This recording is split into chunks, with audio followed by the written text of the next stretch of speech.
Yes, I'm still here, Hollywood.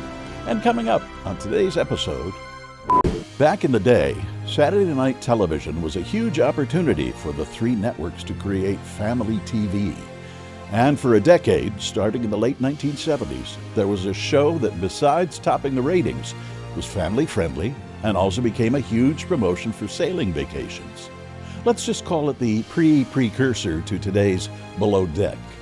This is Still Here Hollywood. I'm Steve Kmetko.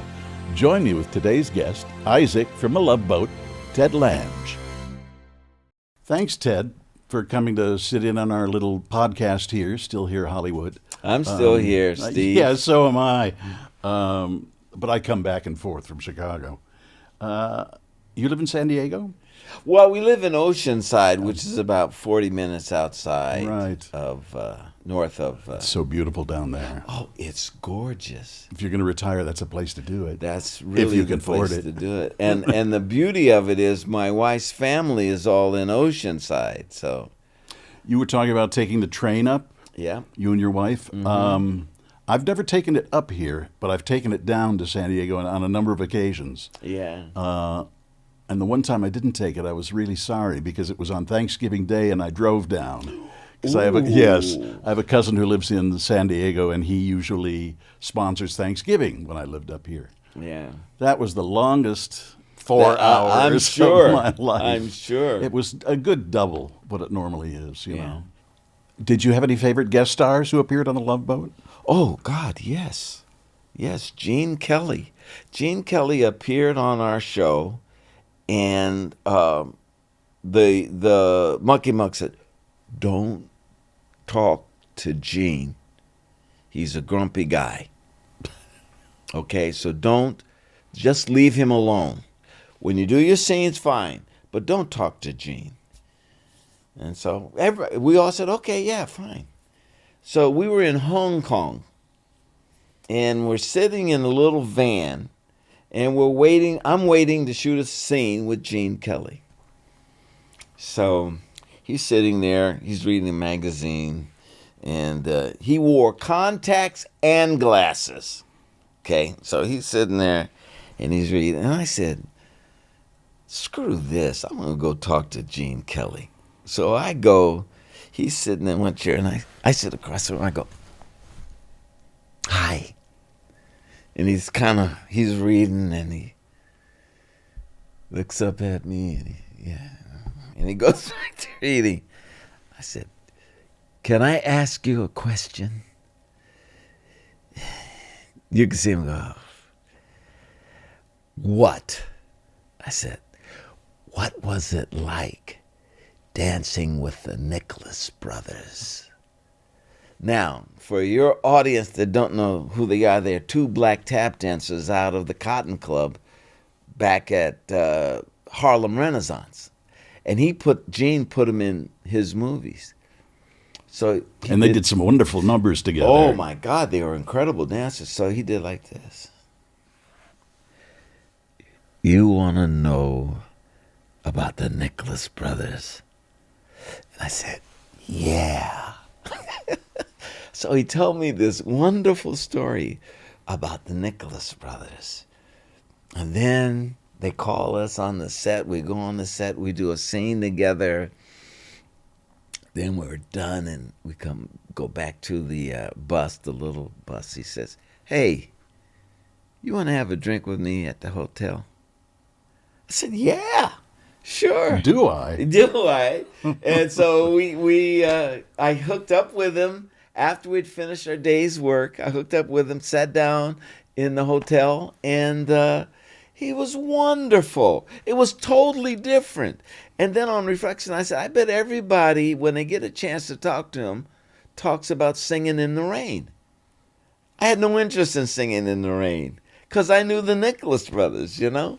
So it was great. Well, also, it would be, I don't know what I would do if I was put in that situation and then told you can't talk to this person about whatever. Yeah. Because, I mean, sitting across from Gene Kelly, you'd have a million questions to ask about.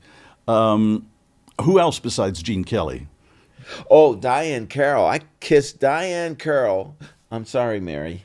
That's my His wife. I kissed Diahann Carroll about 15 times before she realized I was messing up on purpose. So then she said, hey, cut that out. I said, okay, I'm sorry. You're just so beautiful. She was one of the most beautiful women I've ever seen. Oh, man. Drop dead, stop Gorgeous. you in your tracks. Yeah. And she could kiss. That I never learned. That's my claim to fame is, and she could kiss. So yeah, it was fun. So she was a delight. You know, Fred Grandy and I had a thing called the Goldwyn Club, where we would take the older guest stars and take them out to lunch. And they go, "Why are you taking me out to lunch?" I said, we want to buy you lunch. So it'd be me and Fred and whoever the guest, Jack Guilford. So Jack, can we ask you something? After you'd ordered this lunch, can we ask you something? Oh, I see what this is. You want some stories? And we said, yeah. And he told me a wonderful story about how he was in New York, an actor, and this black woman's daughter was a dancer in the chorus at the Cotton Club. And the daughter said to the mom, I want to be an actress. I want to have a career in show business. And so they said, well, wait a minute. You don't know what you're doing. We don't know what you're doing. We're going to get somebody to watch you. And if that person says you have talent, then we'll support you 100%. So this mother sends Jack Guilford to the Cotton Club. I don't know how she knew him or what, but Jack Guilford goes to the Cotton Club to watch this girl in the chorus. And he comes back and he tells him, she's got talent. She's got talent. You mean Helena Horn has talent? Yes, your daughter, Helena Horn, although I would drop the Helena and just call her Lena. So that's, those are the great thing about our shows is that we would have those rising like Tom Hanks and Martin Short and Billy Crystal, and those that had been retired and were coming back and kind of doing maybe even a swan song appearance. Howard Keel, who did Kismet and stuff. Annie Gets Your Gun. Annie Gets Your Gun. He revitalized his career on our show. It was the first time he'd worked in years. And Aaron Spelling was an extra in Kismet. Really? Yes, Alms for the Poor. If you ever see Kismet in the first 5 minutes of the movie, Alms for the Poor, that's Aaron Spelling.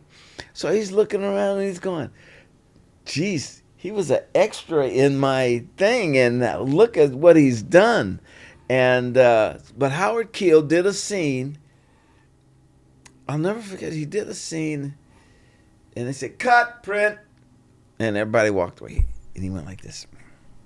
And I went over. I said, "What's the matter?" He said, "That wasn't it. I'm better than that. I could do it better." I said, "Well, let's call him back and do it again." He says, "No. They like what they saw. I just happen to know I could do better. What I got inside me." Yeah. So you can't call him back. Just move on. And so towards the end of the second day, I saw him do this. He did the scene. And then he went like this, Steve. Yeah, he got it back. He got it back. And so I said, "How was that?" He said, "I'm rolling now." So it was experiences like that. Gavin was great because towards the end of the first year, Fred and I kind of got a big head.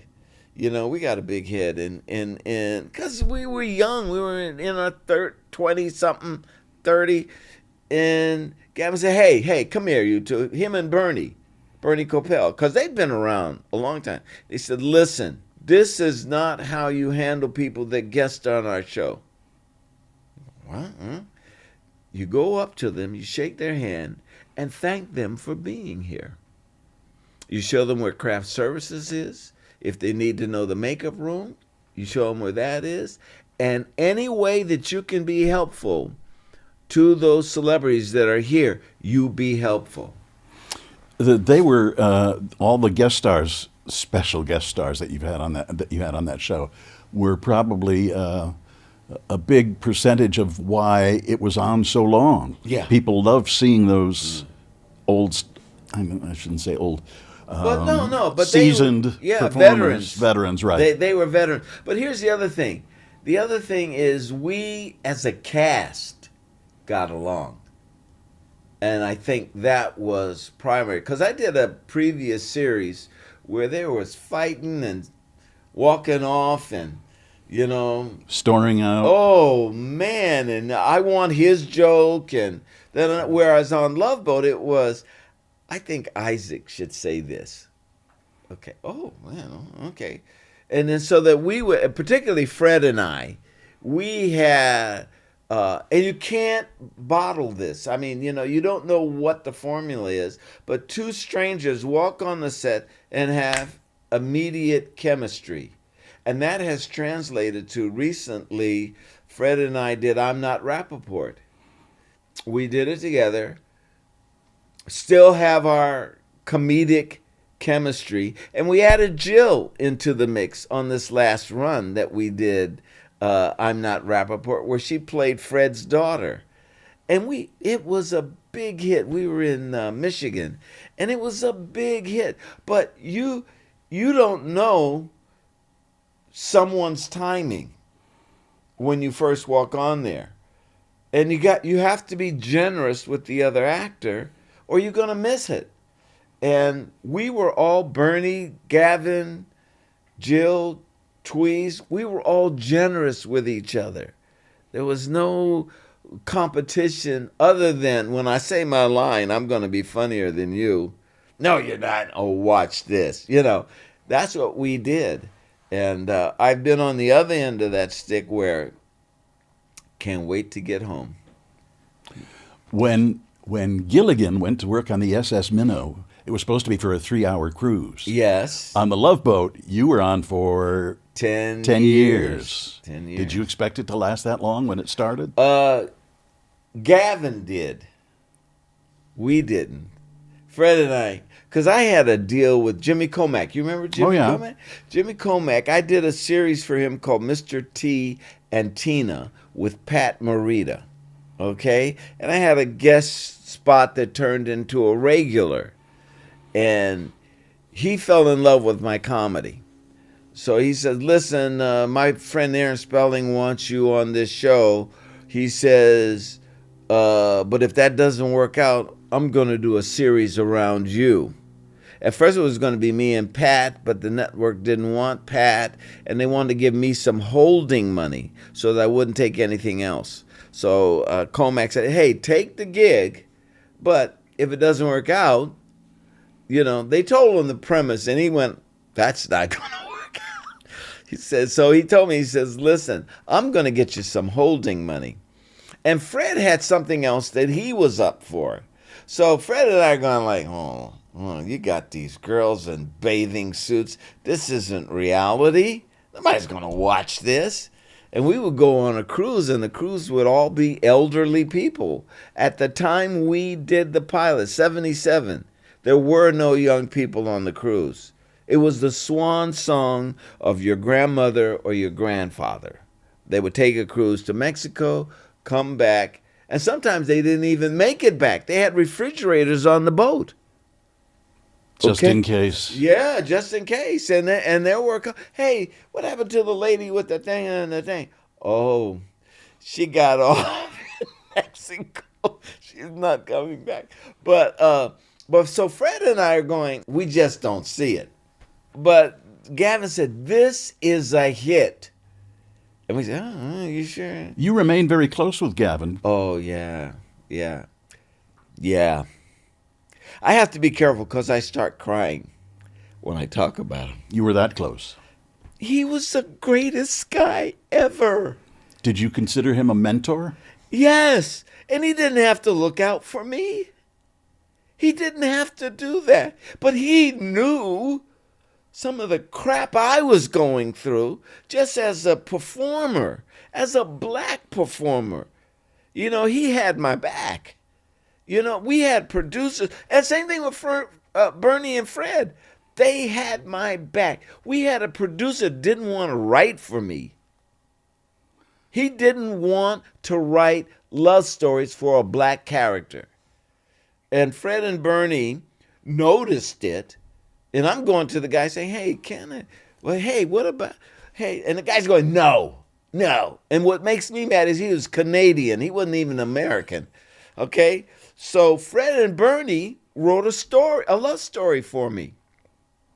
Scatman Carruthers and Vernee Watson, they wrote a love story for me because this guy wouldn't do it, And I also used to say to the guy, hey, look, you have all the white characters at the front of the show, and at the end of the show, my character's not there. He says, well, you're a bartender. What would you be doing there? I said, well, you know what? Bernie's a doctor. He should be in sick bay. And the captain should be on the bridge. What are they doing there? He says, well, we're not writing you in. He says, look, you're an equal star. You just come in the middle of the show. And then someone would come to me in the show and say, I'm having a problem with my wife. And I would say, hey, have you tried scotch and gin or something? And the guy would go, and then he'd get back together with his wife at the end of the show. And they wouldn't let me come out and say, hey, I'm glad you took my advice. They would say, Doc would say, I talked to Isaac. He found out you got back with your wife, and he's happy it all worked out. Anything to keep me off of... That sounds like take what you get and like it. Yes. Was their attitude. It was totally that. It was totally that. Shut up and dribble. That's what it was. Shut up and dribble. And I would, every week, I would take the script to him. I'd say, hey, later on, I meet this guy. Can't we do something up front here like you do the other guys? So here's how I got around it. When they did Roots 2, and they wanted me to play Alex Haley's father, because Alex Haley's father was a short guy. He was 5'7", 5'6". So they said, yeah, get Ted.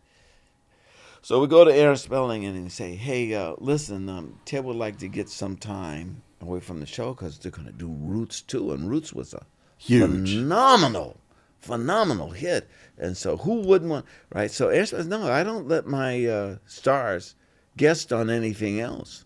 I don't let them do movies. That's the Farrah Fawcett thing. She wanted to do movies. He wouldn't let her. Kate, what was Charlie's Angels? Kate Jackson was supposed to be the girl in Kramer versus Kramer. Oh, right. Okay? Spelling wouldn't let her out. Dustin Hoffman flew to L.A. to meet with Spelling, wouldn't let her out. So Spelling goes, so I thought at the time, it was a black thing, He's just doing this thing because I'm black. And then I saw these other things go down. And the role went to Meryl Streep and she won an Oscar. And she won. How does that make you feel? Yeah. So we say to Aaron, look, you're not utilizing him.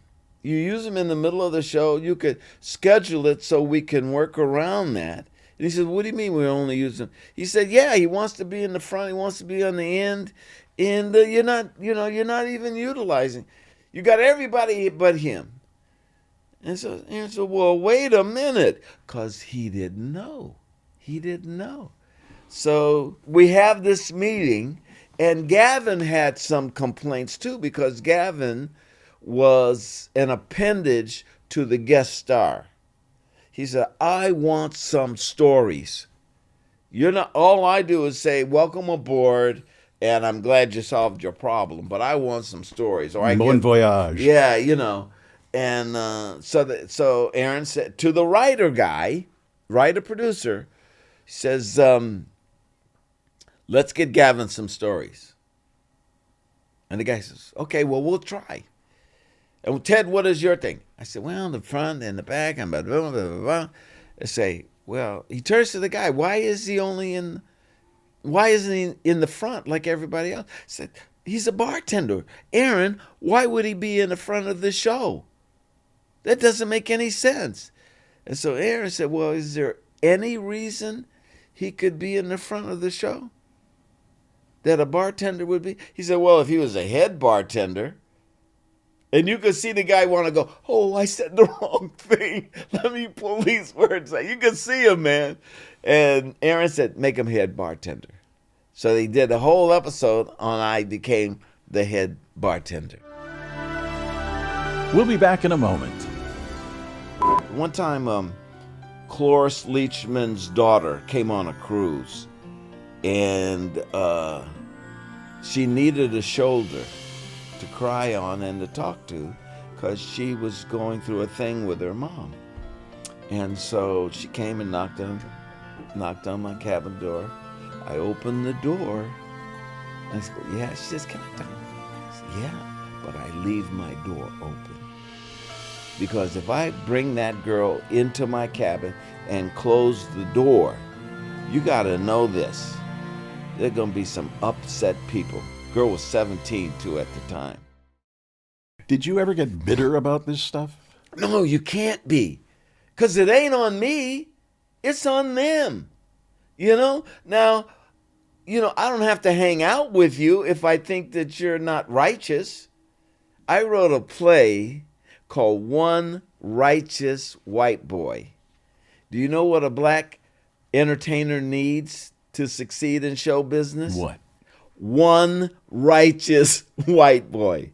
And I wrote a thing for a guy named Jeff Wayne. And he's a white comedian. Okay? He came to me with all of his material. And he says, Ted, I want to put a one-man show together. I said, write a script. Write a script, and then we'll talk about it. Now, if you tell most comedians that, write a script, you're done. They're not going to do it. They'll say, come down and see my act. I'm not writing it now. Jeff did. He wrote a script. He said, I want to do this, I want to do that, And so I looked at it, and I said, look, Jeff, because it was very conservative. Okay, his jokes were very conservative, mainly for white guys. Okay, right-wing white guys. Steve Bannon would love his humor that he did. So anyway, I said, okay, look, Jeff, I edited his script. Can't do this joke. Why? Because it's a black joke. It's not funny. He said, I have guys laughing all the time. I said, they're white guys. And I said, let's cut that joke. I said, now you see this black joke here? Black people go, well, that's kind of true. And they'll laugh. This one, they won't laugh. This one, a lesbian joke. No lesbian is going to find that funny, amusing. Cut it. But this lesbian joke, they'll go, okay. And that's what I did. I went through the whole thing. Because they don't know where the line is. And I made the line. Okay. Steve, this thing took off like gangbusters. Everybody wanted the kid. They called him the new Archie Bunker. But they don't know where the line. I'm black. I know where the line is. Okay? Mm-hmm. So we had a deal that Jeff and I would be partners in this. So when he turned in the script, he put my name on the script and his name. This is Hollywood. Now, this part is the dark side of Hollywood. Okay? So first thing they try to do is separate me and him. And they say, you don't need the guy. He said, no, that's Ted. Ted directed this. I wouldn't have known anything, but he knew, how to make this, presentable to the general public. You don't need him. And then they would corner me and they would say, let him go. I said, who the hell are you? He says, well, listen, I'm with a big agency and we always get our man. Let him go. You're not gonna make it from A to B. That's what they told me. Bernie Brillstein. I have a great story. But we went to Bernie Brillstein, and Bernie Brillstein's, I'm sitting there, Jeff is sitting here, and he goes to Jeff, he says, do we need him? And he goes, yeah, we need him. That's Ted. He directed it. Do we need him? I'm sitting there with the talent, and this guy, this producer guy who has all the power, is basically saying, get rid of him. So then he said, and Jeff kept affirming that he needed me. Finally, he said, do you have paper? Meaning, have you guys signed a contract? He said, yeah, we have paper. Now, that was a lie. We didn't have any paper. But he's a righteous white boy. Okay? So he went like this and turned to me and said, welcome aboard, Ted. Shakes my hand. Bernie Brillstein. Okay? So, long story short, I go through a lot of things like that. Am I bitter? No, I'm not bitter because I know what you're doing. I see it coming.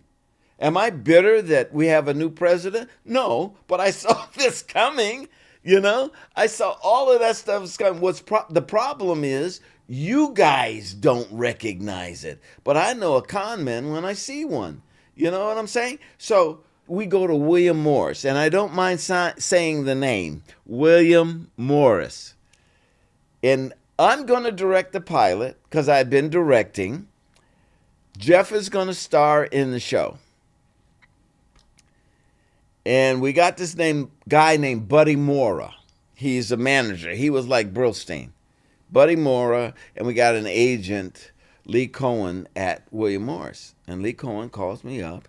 And they've assured me, he said, we love you, Ted. Jeff trusts you. We want you to be with the show. It's a go. 2 weeks before we're to meet with Universal, NBC, Lee calls me up. You know, Ted, we've been thinking about this, and we think we need an A director. I said, I'm a director. And he said, no, we're going to go with Jimmy Burrows or Will McKenzie, somebody like that. I said, what are you talking about? You represent me. What are you doing? He says, no, we feel that Jeff needs a polished hand, a veteran, and you're not that. I've been doing this since '67. So what are you talking about? So he says, well, you're out. Come on. That's what I said. And I said it just like you said it. I said, come on, what are you talking about? So they go like this, Steve. They go like this. You're out. And I said, well, you can't do the show. They said, what do you mean we can't do the show? I said, because I own half of it. You don't own half of it. I said, check with the Writers Guild. Just a minute. Call the Writers Guild. Tell them that my name is on the script. Because they said, it's the guy's act. I said, but you didn't buy his act. You bought Big Daddy's Barbecue, which was the name of the show, Big Daddy's Barbecue. Play opened up in the backyard of guy's barbecue and grilling. Tells all these stories. So comes back on the phone and says, well, maybe we were a little hasty because the kid likes you and you guys have a chemistry and this and that and this and that. So, yeah, I mean, if you get into show business as a person of color, there's battles that you have to fight. They're not exactly the same as the other guys' battles, but you still gotta fight them. And that's still the case today? Oh, baby. I can tell you stories right now. I'm trying to get my plays to theaters in New York. Well, you gotta have a literary agent. Then you get the literary agent and he won't send it in. What are you talking about? I did this play. This play won Best Play NAACP. And you can't get these guys to look at my play? And they can't say, well, you're black. They can't say that, but you know what it is. So, yeah, it's still going on. Pay discrepancy. You know how much I read that Ariana Grande got? I just read this too, as opposed to Cynthia Erivo in Wicked. Now, why does she I could not believe that. It's amazing, isn't it? Millions and millions of dollars 15 difference. million to 1. 15 to 1. Right. Come on. And they're both equal. They're both, story I heard about Danny Glover. Okay? Lethal Weapon. With Mel Gibson. Mel Gibson. They, this is just to give you an example. Right. Because the pay thing is ongoing. So they go to Mel Gibson and say, we want to give you $350 to sign on for Lethal Weapon 2. Goes, okay. Give him the check. Bang! Danny realized what's a monster hit it is. He says, I want $1 million. And he said, we're not giving you $1 million. Get the hell out of here. So he said, no, this was a hit. I want $1 million. And they've made a deal for Mel to get 7. And Danny, they want him to have like 10% of that. They don't want to give him $1 million. So they go to Mel and said, look, Mel, looks like we're going to have to get another, I'm sure they didn't say N-word, but it looks like we have to get another guy for you. Maybe Ben Vereen, Lou Gossett, somebody like that.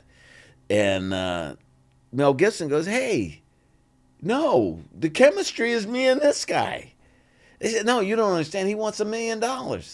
He said, well, you're giving me 7. They go, no, we're not giving this guy $1 million.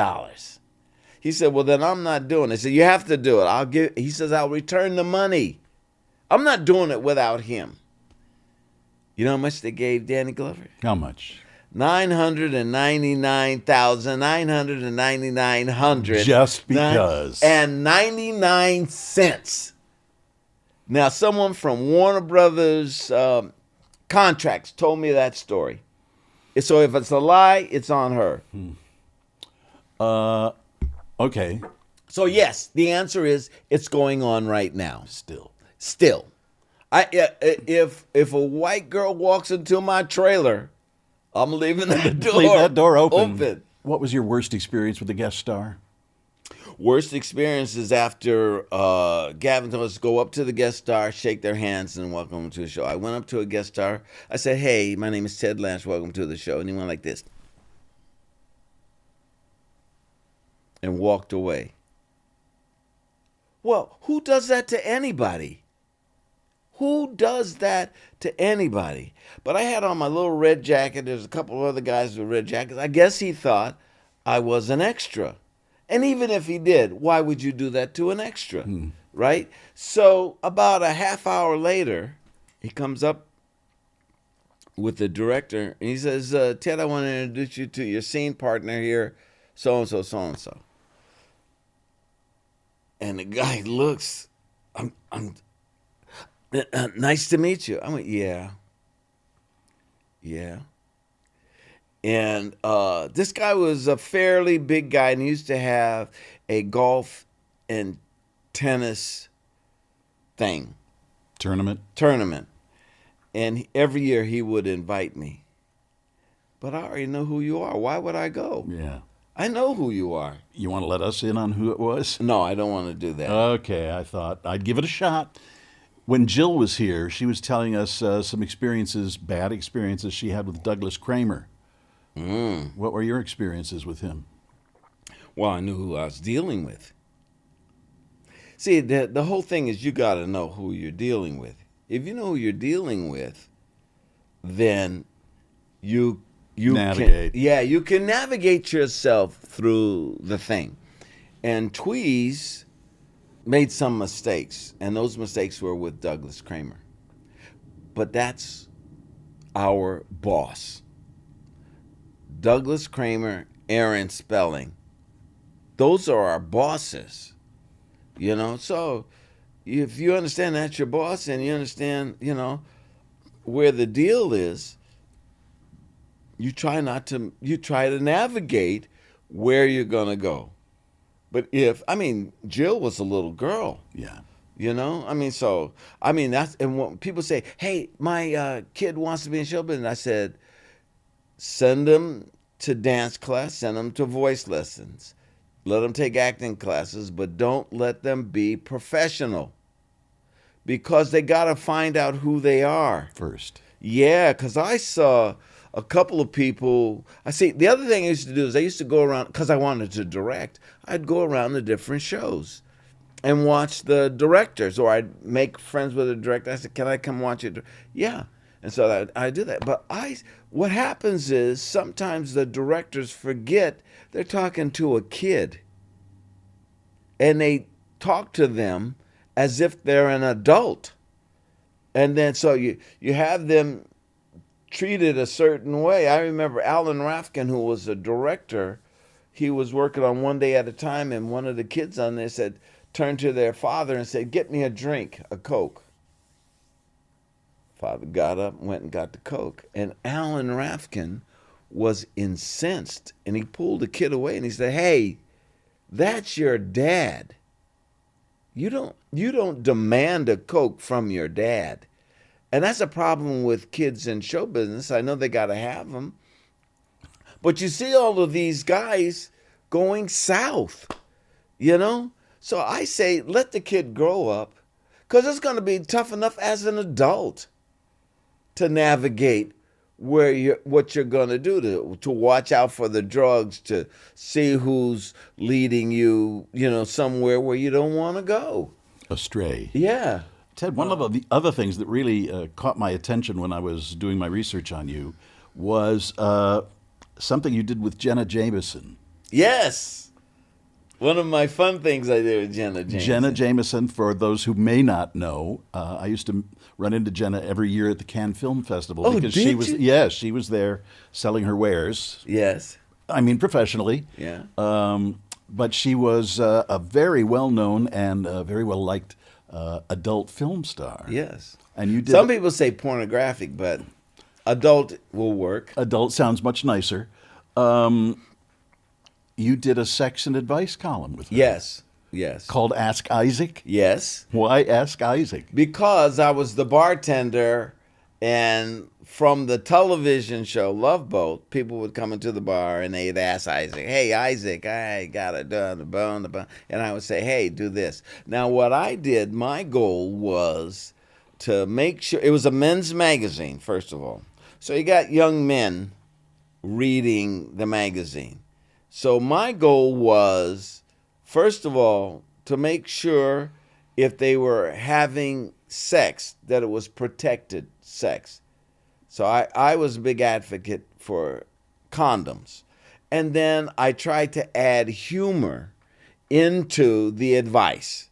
So whatever you said, I was looking for the joke. Whatever the question was, I was looking for the joke. So I did that for a couple of years, and they would fly me into New York. And not with Jenna, because what happened is Jenna's things, I said, what happened to Jenna Jameson? Because they let her go, and they got Beth Ostrovsky, who was Howard Stern's wife now. But back then she was dating Howard Stern. So they got her, Beth, to take Jenna's place, because Jenna, everything she did, she would turn it around, and if it was a question where she could hit on a girl, she would hit on the girl and say, "And if that doesn't work, call me," So I think every once in a while, Beth used a Howard Stern joke, because Beth is much younger than Howard, and it was a joke I would have made, being of a certain age bracket. And but Beth, and so I said, "How did you meet Howard? So she told me the story, but that happened for a while. But I would fly in to New York, they'd put me up, and they'd take pictures of me with a sailor cap and a pipe, a la Hugh Hefner. And I would take pictures, and Beth would be in a nightie of some kind. And she was gorgeous. Almost as pretty as my wife. But nice save, Ted. Yeah, nice save. Thank you. But yeah, I did do that for a while. But my main goal was condoms and humor. If I could work those two things in the answer, then we were doing all right. Condoms can be pretty funny. Back with more in a moment. If you'd like to be more involved with us at Still Here Hollywood, you definitely can. Just visit patreon.com/stillherehollywood. You can support us for as little as $3 a month. You can get our episodes a day before they post anywhere else. You can see what guests will be coming up and submit questions for them. You can even tell us what stars you want us to have on as guests. You'll see what goes on before and after the episode, plus exclusive behind-the-scenes info, pics, video, and more. Again, that's patreon.com/stillherehollywood. Ted, what have you been doing lately? Well, when I was on Love Boat, I petitioned for 4 years to direct episodes. And you got to, right? And finally, in the 5th year, they let me direct episodes. And then I had a friend of mine that was a writer. Her name was Jean Ford. And she would pitch ideas to me. So then I went back to the producer. I said, I'd like to write some episodes. So they taught me some of the rudiments to writing. And then when the show was over, I kept on writing because I kept finding things that interest me. For instance, I gave you this flyer about my latest play, which is about the first president of the United States, and that was a guy named John Hanson, not George Washington. And that's what I try to find things that, well, nobody knows that. Everybody knows George Washington is the first president, but he wasn't. He was the 9th president. And they had 8 guys before him. The first one was a guy named John Hanson, but the difference was the United States had the Articles of Confederation. And then they went to Washington and said, hey, we need you to be president. He says, no, not until you get a better system. And they said, well, what do you mean? He says, well, I want a constitution. I don't want to do the United States with the Articles of Confederation. And so that's what my play is about. My play is about entertainment and information. So what I try to do is entertain you about a situation you may not know about. I've got another George Washington play called George Washington's Boy, and I did that about maybe 20 years ago. And that was all from the point of view of George Washington's slave. He had a slave named William Lee. And on his deathbed, he only freed one slave, and it was William Lee. And so I actually got the same cast back for this new play. And it's just a lot of fun. So I write plays now. I've written 27. Wow. This is my 27th play, John Hanson. And they're all, they go off in different directions. I've got a trilogy of historical plays. I've got comedies. And I've got Shakespearean plays. I wanted to ask you about the first one you wrote, George Washington's Boy. Because it's an interesting title. Yeah. And I'd like to know, as a person of color, how much does that weigh on you when you're writing a play? Well, that's the whole point of my doing it, was to do it from a person of color's point of view at that time period in the 1700s. So they don't tell us so much. You know, I thought I paid attention in school, but apparently I didn't. No, you paid attention. They just weren't telling you the deal. See, and that's what I do. For instance, George Washington, when he became president, he went to Philadelphia. In Pennsylvania, they had a law. If you keep a slave 6 months, you have to free them if they want their freedom. I never heard that. No. And so there was a chef, a cook that he had named Hercules. And this guy actually, there's a painting of him, and they know about him at Mount Vernon, because whenever I write, I try to go to the different places, because you pick up books and literature that you can't pick up nationally, but locally they'll tell you things. I wrote a play on John Brown and Harper's Ferry, and there were 5 black guys with John Brown. They tell you about his sons. They tell you about John Brown and his sons. but there were 5 black guys with John Brown. And so when I went to Harper's Ferry to research, I found books about these guys. You know, Frederick Douglass was supposed to be, if you know who Frederick Douglass is, Frederick Douglass was supposed to be at Harper's Ferry. And he secretly met with John Brown. And John Brown told him the plan: I need you to hive the bees, meaning to help me gather up the slaves so that we can start this thing. And when Frederick Douglass heard the plan, he said, no, that's a perfect steel trap. I'm not doing it. And so he tells his bodyguard, he says, come on, let's go. And the bodyguard says, I think I'm going to go with the old man. And so the bodyguard leaves Frederick Douglass and goes with John Brown. Man, I mean, when you tell the true history, it is so fascinating. Is this the same John Brown whose body lies a moldering in the grave? Same guy. Same guy. Same guy that inspired the Revolution and inspired the Civil War. Same guy.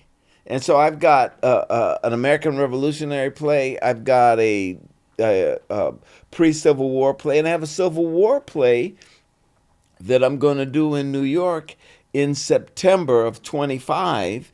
It's called Lady Patriot, and it's about a black slave girl who could read and write, and she was put in Jefferson Davis's house, his White House, and she was a spy. She was writing everything down, because she could walk around the room cleaning and they'd talk freely and openly. Nobody knows about her.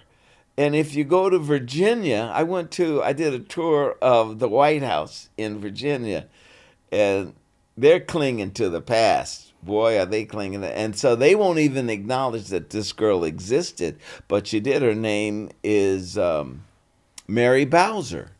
And if you Google that name, you'll find out about her. But if you really want to know about her, come see my play in New York in September, because I did the deep dive for you. So that's what I do. I'll find a subject that interests me, that I might think, maybe Steve doesn't know about this. Let me write something. That'd be a pretty safe bet. So let me write something, and then I start finding character.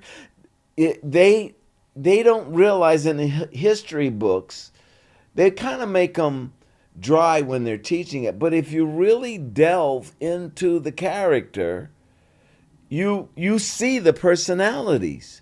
You can see the personalities. Buchanan, James Buchanan, who was the president before Lincoln, was gay. My people. Huh? My people. Yes. Well, nobody told us. Yeah. You know, that he was gay. He had he had a senator that he was with, that he was his wife.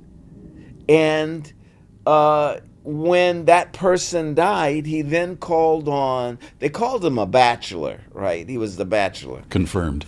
But yeah, confirmed bachelor. And then when he was still in the White House, he needed someone to hostess, so he called his niece. Well, geez, that's incredibly fascinating. We don't know this stuff. No, we don't. And that's something else I'd like to ask you about. You know, as a gay man, I've heard the words faggot, queer, homo. You've heard colored, black, African American now. N-word. N-word. Oh, that's right. Yeah, I didn't want to say it. Yeah. Let me tell you a story. Okay. All right. Right. I was on the Love Boat. We would host parties, okay? And we hosted a party on the boat, and they had us at different tables, okay? I'm the only black guy at the table. So the president said, hey, Ted, I got a joke for you. Funny joke. And his wife says, don't tell that joke. So now I know. It's a joke probably with the N-word in it. Yeah. And I'm the only guy at the table, right? So I said, no, that's all right. Let's let's talk about tennis. We're talking about tennis, and I'm taking tennis. He said, no, I want to tell you this joke, Ted. It's really funny. And the wife says, don't tell the joke. And so we sidetracked this guy, and he doesn't get to tell me the joke. Okay? Pissed off. Guy's pissed off. Now, the culmination of that story is that years later, I wrote a play about 4 women called 4 Queens, No Trump.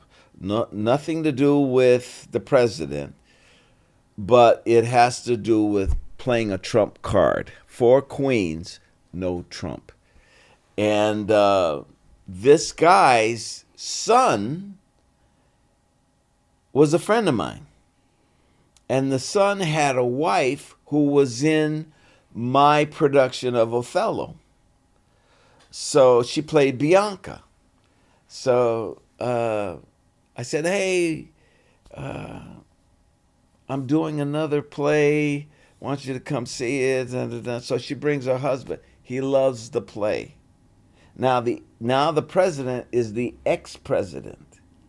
And he's got a deal to produce shows. So the kid says, I want my dad to come see this. Let's make this a sitcom. Okay, great. So he comes back 8 more times. He's loving it. And finally he gets his father to come see the show.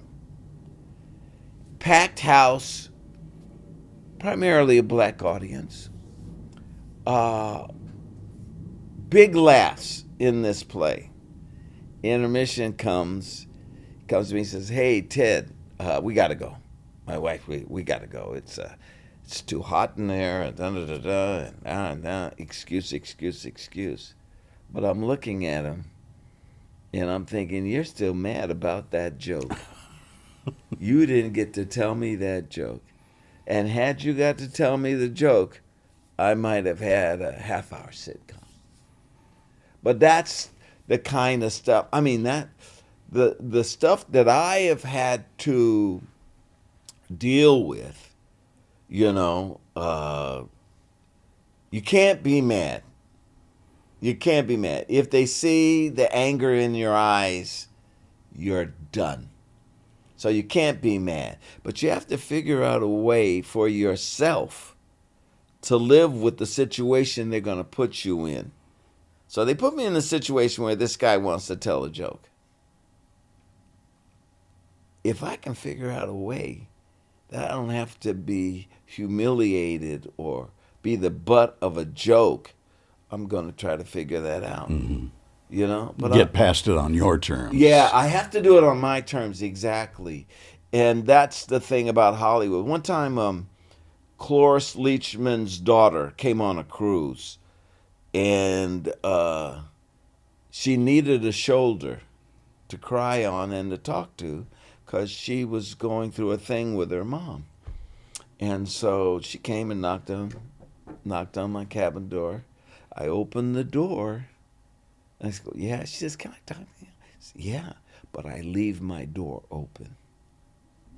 Because if I bring that girl into my cabin and close the door, you got to know this. There are going to be some upset people. Girl was 17, too, at the time. So anybody that walked past my cabin could see me talking to this girl, but nothing was going on. Now, you got to know that. And I just saw recently where the guy from This Is Us said the same thing. He said, yeah, and this is now, like a couple of years ago. He said he would sit, women would come to his trailer, white women would come to his trailer, and he'd leave his dressing room door open because he couldn't close it. Right. And you got to know that. You got to know what the deal is, And we'll be right back. Hey, a more serious note here. I also read that you lost your mother to COVID. Yeah, golly.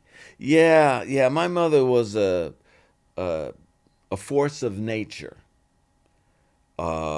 Great talker, as my wife will tell you. It's where I get it from.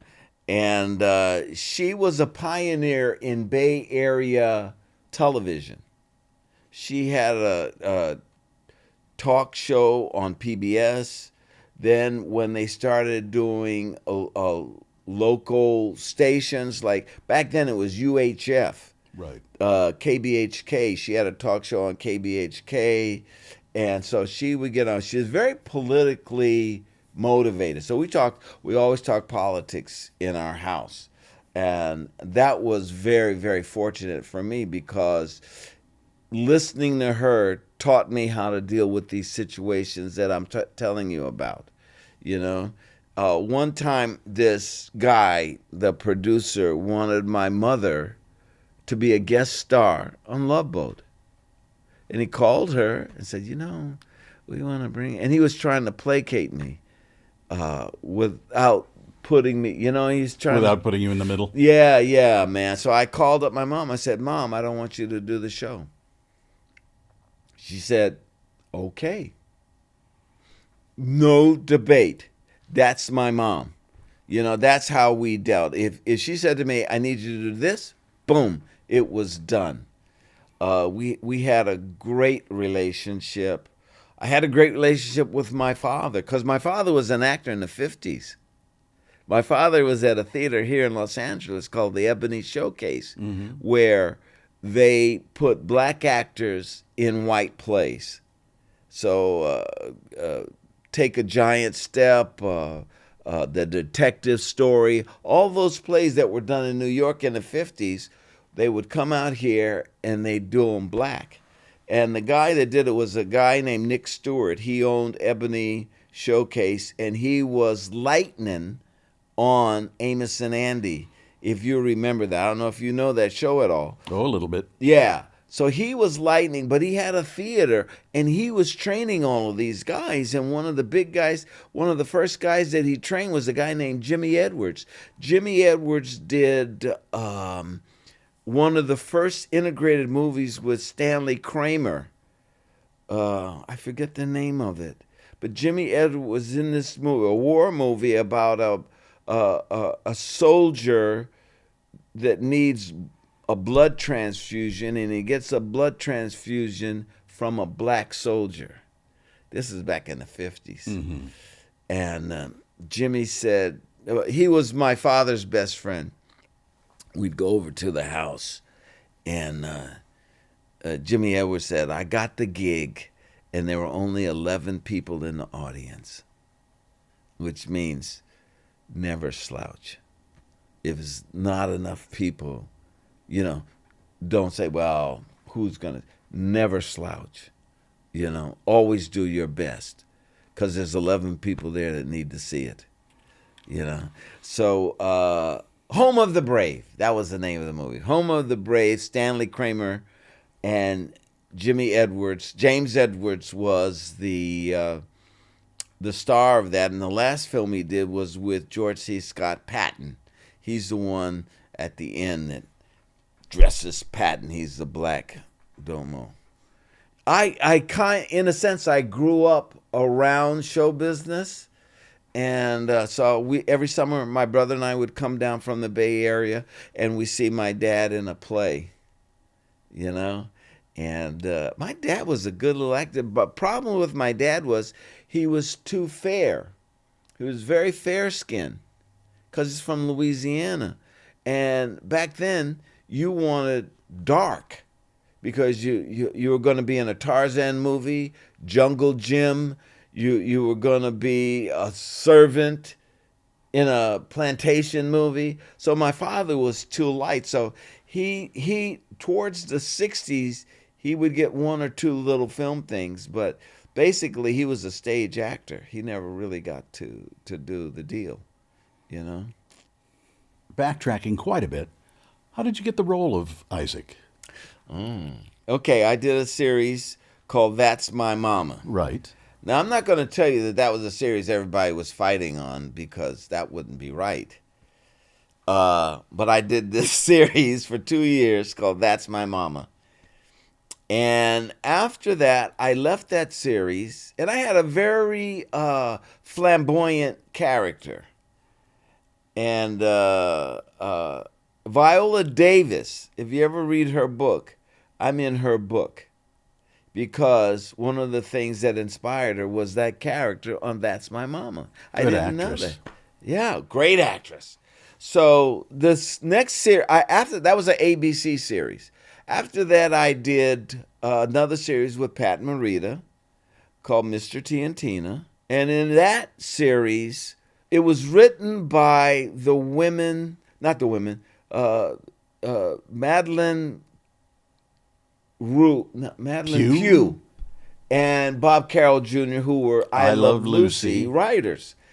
They didn't have any Asians on this show, which again goes back to what you're talking about earlier. Well, how come they didn't have, if they're doing a Japanese sitcom, why not have some Japanese writers on it? Right. They didn't do it. They gave the jobs to their friends, okay? But on that series, I had a definitive character in my mind, and I played a custodian. So I knew exactly what I wanted. I went to the costume department. I told them, this is what I want to do. And they had to run it by the producers, of course. On that show, I would come in for 3 minutes. What's the problem, Mr. T? Well, the pipes. Okay. And I do my little bit. Now, they would judge the laughs. When I came on, the laugh meter went up. When I left, it went back down. Comac noticed that. So when I went in, da-da-da-da, da-da-da-da. So that's when he started saying, this kid is funny. We like this kid. We shot 8 shows. On the 4th show, they canceled us. Okay? So now they called my agent and said, we got a pilot.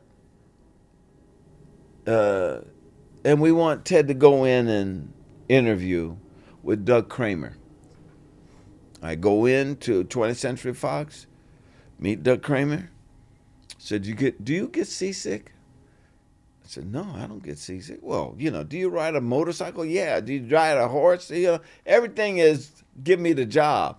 Do you get seasick? No, I don't get seasick. He says, the network likes you. I said, oh, great. Because now the network's paying attention because of I did this comedy and that comedy, and they're getting ready to come up with another comedy on a boat. Yeah, okay, cool. What do you want me to read? You don't have to read anything. You don't want me to read? No, it's okay. I leave. Now, this has been a bone of contention with Fred Grandy and Bernie Coppell. So, Bernie Coppell, we're sitting around, actors sit around like this. And so Bernie Coppell says, hey, when did you come in for your screen test? I didn't see you there. And I knew there some of the other guys, but I didn't see you there. Did you come in early in the morning or did you come in late afternoon? Because I was there most of the day. I said, Bernie, I didn't audition. You didn't audition? I said, no, the really good actors didn't have to. And that's it. So if you ever interview Bernie, ask him about that. Because I teased him for 10 years. For that, like we would do a scene and he'd mess up. I said, that's why you had to audition. So he and I, the thing about it was, the actors I was with were wonderful actors. They were just confident, not backbiting, you know what I mean? So that if the joke worked better with you, they gave it to you, You became so well known as Isaac, Yeah. the black guy on Yeah. the Love Boat. Yeah. Did you feel like that hurt your career at all, the recognition? I pivot because there were a couple auditions I know I would have been good for. Well, I could get mad. I could be bitter. I just pivot. And that's how my directing career, I direct a lot of theater and I write plays. I'm pivoting because I still want to be in show business. Because I was told, Steve, I was never going to make it in show business. And to my surprise, what I found out, show business encompasses a lot of things. It's not just standing on stage singing lines. You know, you could say in show business if you just direct plays or direct television or direct movies. I directed Fall Guy because Lee Majors and I got drunk together. We were in Hong Kong, and I swear to God, his back was up against the wall of this hotel, and my back was up against the wall of the hotel because we were so drunk we didn't want that building to fall. And so during that, Lee Majors said, "Hey, I hear you direct." I go, "Yeah, I direct." He says, "Why don't you direct my show?" I said, "Oh, yeah, okay, cool. I'd love to direct your show. And don't worry, if you get into trouble, I'll help you." I said, first of all, I'm not going to get into trouble. And second of all, I went to the American Film Institute. I studied directing. You know, what are you talking about if I get into trouble? No, don't worry. You get into trouble, I'll be there. Okay? Now, here's a good Lee Majors story. Okay? I'm directing, and the makeup guy says, it's about the second day, maybe third day. And the makeup guy said, "Hey, how come Lee Majors is so nice to you?" I said, "What are you talking about?" He says, "He tears directors apart, particularly new directors. He cuts them a new anus." So, "Oh, really? Well, maybe they weren't that good." Because I'm a confident guy, right? So he said, no, that doesn't make any sense because I've seen him do really good directors. Da, da, da, da, da. So we're doing a scene, and Lee likes the Stolichnaya. That's what we did when we were in Hong Kong, Stolichnaya. So we're doing a scene, and he had a refreshment earlier in the day. So this is the late afternoon. And by the time we get to the late afternoon, he's got to be careful. And he did this thing where we're in a hospital room, and he trips going to the bed where the heroine is. You know, he trips. Do the scene. I said, "Cut." And we had done about maybe 6 other shots, takes. So I said, "Let's do it again." And he says, "Wait 1 minute. I need to talk to you. Come here." So I go over to him, and we walk off the set. And as I'm walking off the set, I look at the makeup man, and he's doing yes, yes. So he takes me over, and he said, "What was wrong with that shot?" I said, "Well, you tripped going to the bed. I'd like to get it clean." And he said, "Are you going to cover it?" Meaning, are you going to take a close-up over the shoulders, da-da-da? I said, "Yeah, I'm going to cover it." He said, "Let me tell you something. I'm not going for the envelope. I'm going for the parking lot." What does that mean? Yeah. He says, "I'm not trying to win awards. I'm trying to get home by 6 o'clock. And I said, "Oh," I said, "Is that the rules?" He said, "Yeah, you're damn right. That's the rules." I said, "Okay, I didn't know. I'm cool. I'm happy with that." He said, "So that's the print?" I said, "No, let's do one more." And so we walk back to the set. My nuts are clanging. Clang, clang, clang. Because Lee Majors, because what he did was, he kind of did this. I said, "Let's do one more."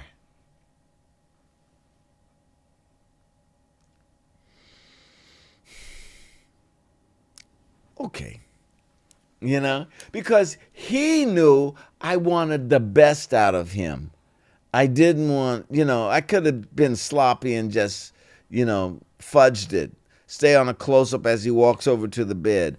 But it would have been better if we see him go, Anyway, so he and I became good friends.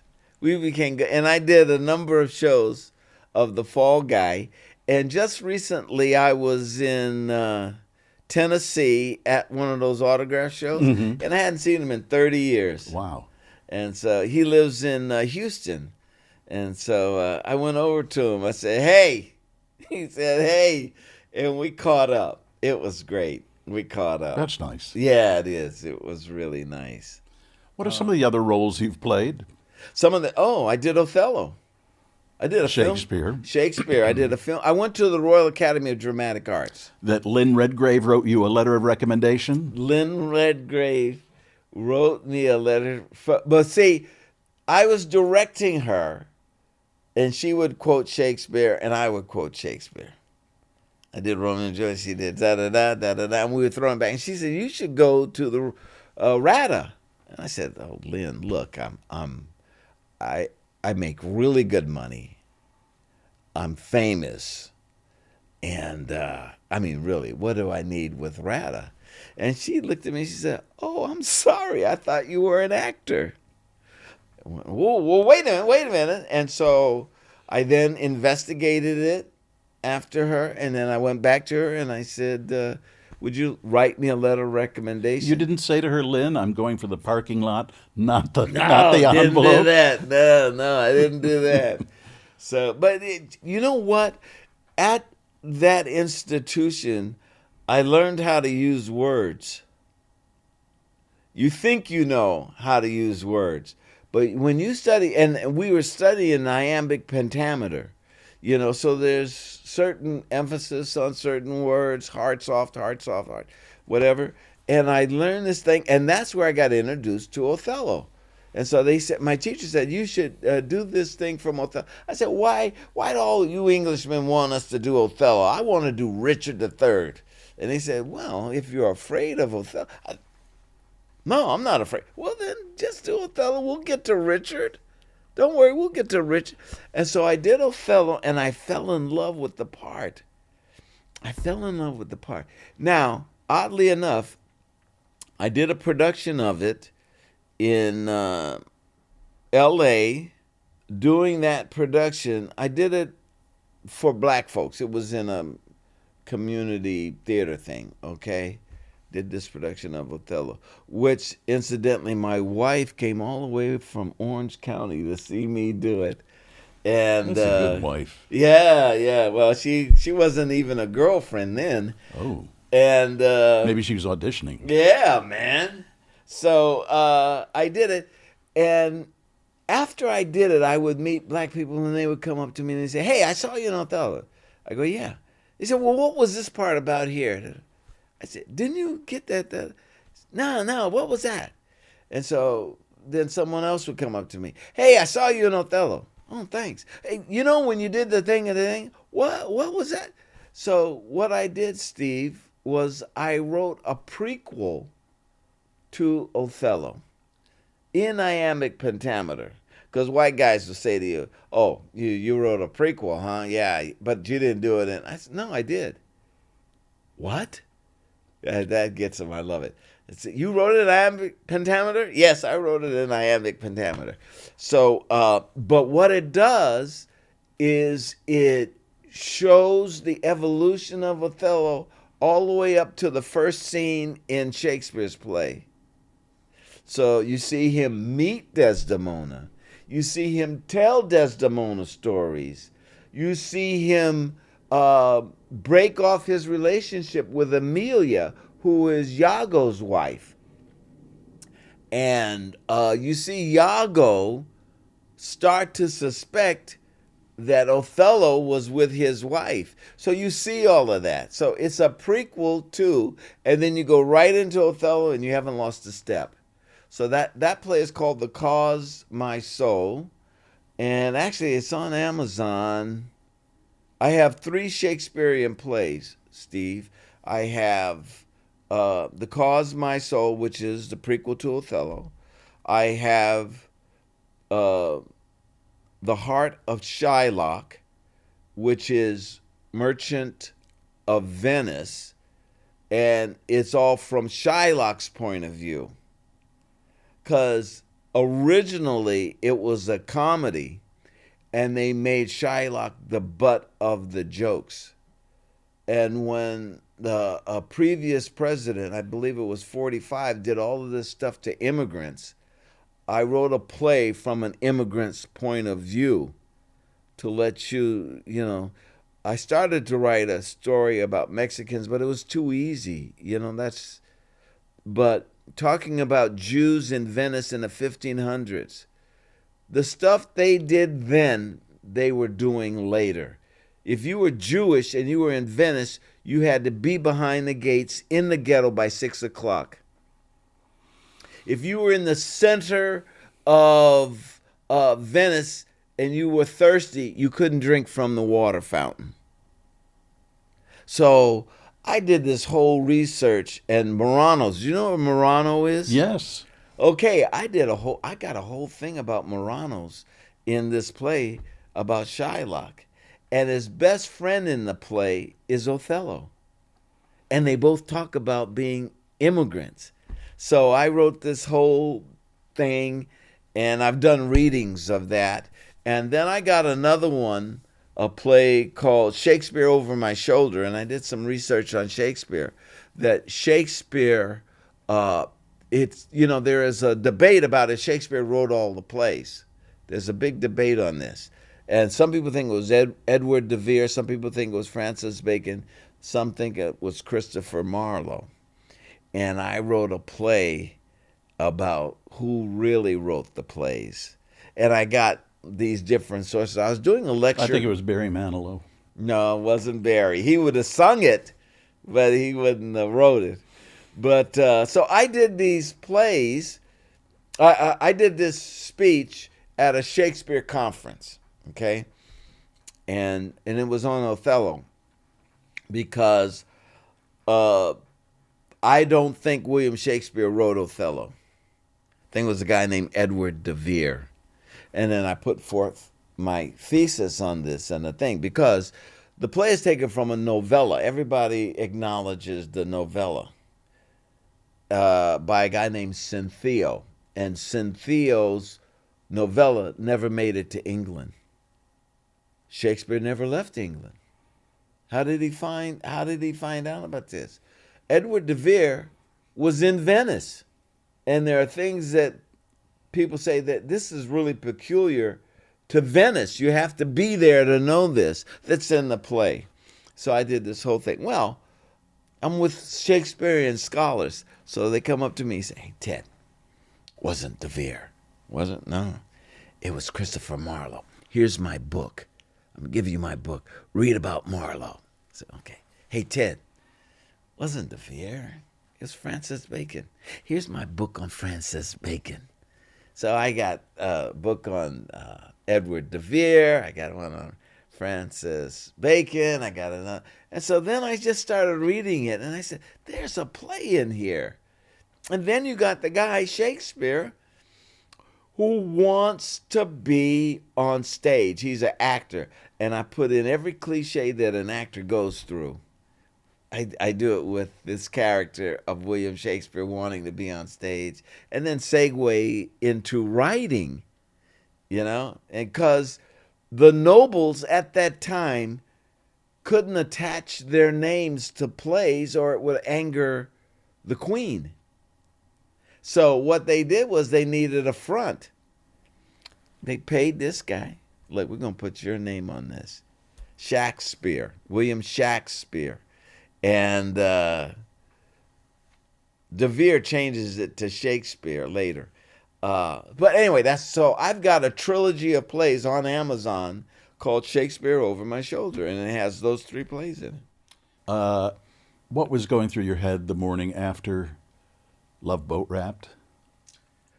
I thought I was going to go into the movies and do light comedy. That's what I thought.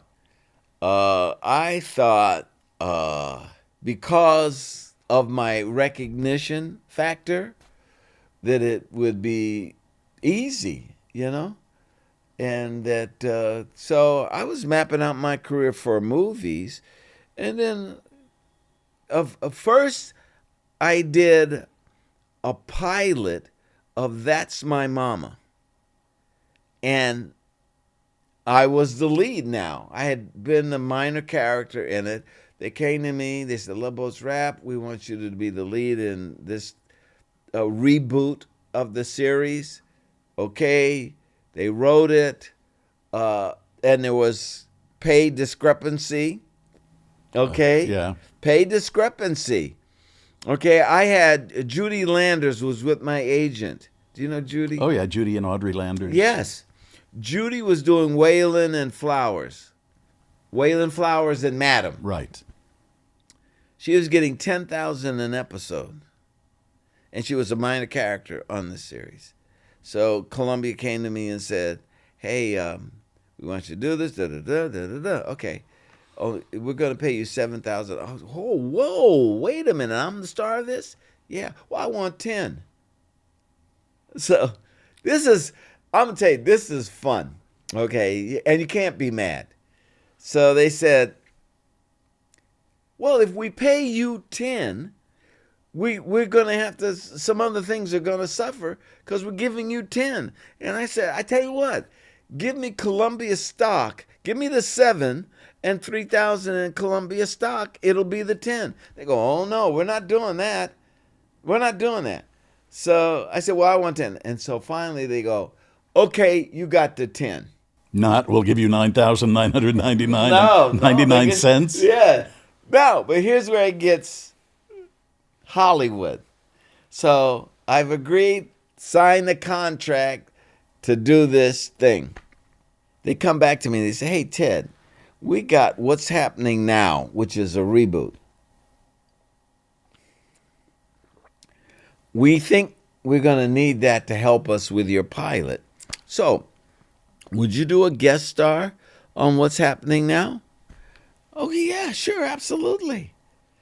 So, top of the show, which means the most you can get, is $2,500. Okay? Top of the show for a guest appearance. So, What's Happening Now opens up. Hey, it's time for Thanksgiving. Let's go to Washington, D.C. and see my aunt. Blackout. The next 20 minutes is me, focused on me, and that's my mama. The next 20 minutes. Then at the end of the 20 minutes, ding dong, hey, we came here for Thanksgiving. Come on in. Now what they did was they clipped off that end and clipped off the front. Put in titles, put in end credits, and they never paid me $10,000. They paid me $2,500 for the pilot. Okay. That's Hollywood. That's Hollywood, buddy. Ted, I've really enjoyed talking to you, listening to you, and you have no lack of curiosity, which is admirable. You'll go places. Yeah, hopefully, yeah. Thanks very much. Yeah, my pleasure, Steve. And I want you to know that I watched you all the time. Yeah, no, I used to watch you. Thank you. Good stuff, man. That's nice to hear. Yeah, it was good stuff. It's so long ago I can't even remember it. Well, that may be a good thing. Who knows? Yeah, maybe. Thank you. My pleasure meeting you. Still Here Hollywood is a production of the Still Here Network. All things technical run by Justin Zangerly. Theme music by Brian Sanishin. And executive producer is Jim Lichtenstein.